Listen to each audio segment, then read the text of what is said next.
Ever wonder if your home is haunted, or maybe you saw something that you thought just didn't look right, might be a spirit from another world?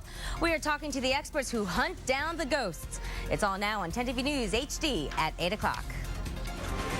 From Central Ohio's news leader, presented in high definition, this is 10 TV News HD.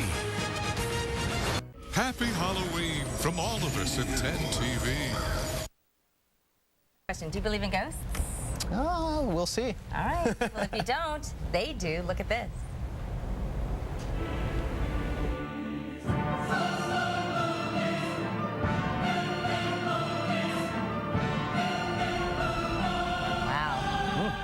Enough to spook us. Up next, ghost hunting in Ohio. Is it real? Is it fake? Or is it paranormal? We'll have all that coming up. Speaking of ghosts, do you believe in them? Coming up, we're going to show you the evidence that some ghost hunters found in one spooky Ohio location, and you can decide if it's real or not. Where I actually saw a ghost, and that could have been my imagination. Yeah, you heard that right, Josh. The owner of the Clay Haus Restaurant in Somerset says he is a believer in paranormal activity, and there is a growing society out in Ohio searching for ghosts. And this morning we have Michelle Duke along with Tom Robson, members of the Southeastern Ohio Paranormal Investigators. Welcome to you both. Thank you. Is there a way to say your business short? S.E.P.I? Not really. Not really. Okay. Taps was already taken, so we just kind of picked one to our area so people would know where we were based out of. And right. Now you guys are based out of Zanesville, but you travel all around the state? Yeah, we've traveled pretty much all over the state of Ohio, as well as Pennsylvania and West Virginia. Wow. All right. And let's talk about some of the findings. You know, we saw that video. You guys were at the Clay Haus up in Somerset. A lot of people say, no way. I mean, there's absolutely no way that there are ghosts. But you have evidence, and it's even on your website, and I think we've got some pictures here that show images of, you know, like mist. It looks like mist, but it's not. Tell me what you guys find. Lots of times it is audio. Probably the photographic and the video is a little more rare than the audio evidence. That's probably one of the number one things that we usually capture. We do have some video evidence on our website, but the audio is normally the number one thing that we usually capture. Yeah. We're using either digital audio recorders. We also will capture audio on the video camera itself. We won't necessarily get video images, but we will get audio. This is just a typical digital voice recorder, and then we also have the one that records in what they call true stereo or true surround sound, so it really gets the whole room. It's a very sensitive microphone. It's very sensitive. And we just kind of have to go over hours and hours of analyzing stuff, just listening as closely as we can. And because sometimes you guys are actually sitting there overnight for hours, you will actually leave a room, but then come back and you just go through this videotape and... Right. We might have 60 hours of video footage, because what we do is we blanket an entire building with our infrared night vision cameras, our DVR system, with our also mini cams, and they're all infrared, which means they can see in the dark. Pretty much we do everything in the darkness.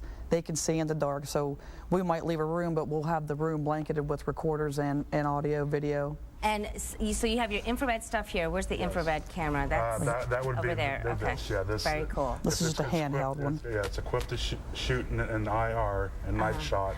This is a light that helps boost that light. Nice. So you can really see a good distance with that. The DVR cameras also have the infrared in them. What's an EMF detector? That sounded kind of cool on your website. I'm like, I want one of those. Detector. It comes in various forms. There's digital, like this one here. What does it show? It shows electromagnetic fields. Okay. Everything gives off some kind of electromagnetic energy. The equipment here in your studio, appliances in your home.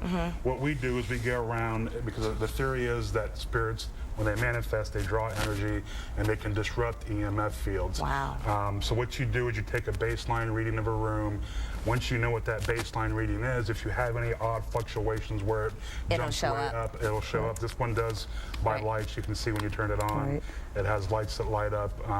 If you get a hit, it'll go up higher. I got goosebumps just thinking about that. We did get some hits, actually, K2, lots of K2 hits at the Clay Haus that night with Jeff. With Jeff Hogan. And I want to talk about that because I know Jeff Hogan was with you guys last week. And there's a moment here where, Tom, you actually start talking to someone. So can we roll that real quick? Hopefully we'll get to that.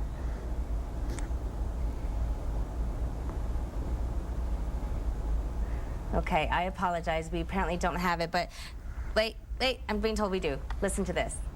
If you want us to leave, knock on something. Knock on a wall or a table. Or you can even stomp on the floor. Was that you? Did you hear that? Twice? Yeah. Yeah, there's 2 knocks behind you guys.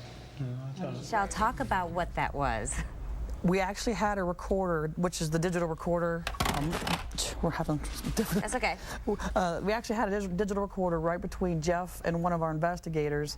And when Tom asked it, it did it on command. And you could tell that the knocks came from this recorder because it actually vibrated the recorder when it went off. And you guys were all sitting still. Nobody was moving. Nobody was moving. All right. And right after that, we got a K2 hit, and the flashlight went off at the same time. Also, Bill's camera malfunctioned shortly after. So it kind of all happened in a period of about 3 minutes. Spooky. Thank you both so much for coming in this morning. Well, we've got their information all on our website at 10tv.com. And if you do want to check out your home, they will come out free of charge. So good stuff. Thanks, guys. Thank you. Thank you. Back to you.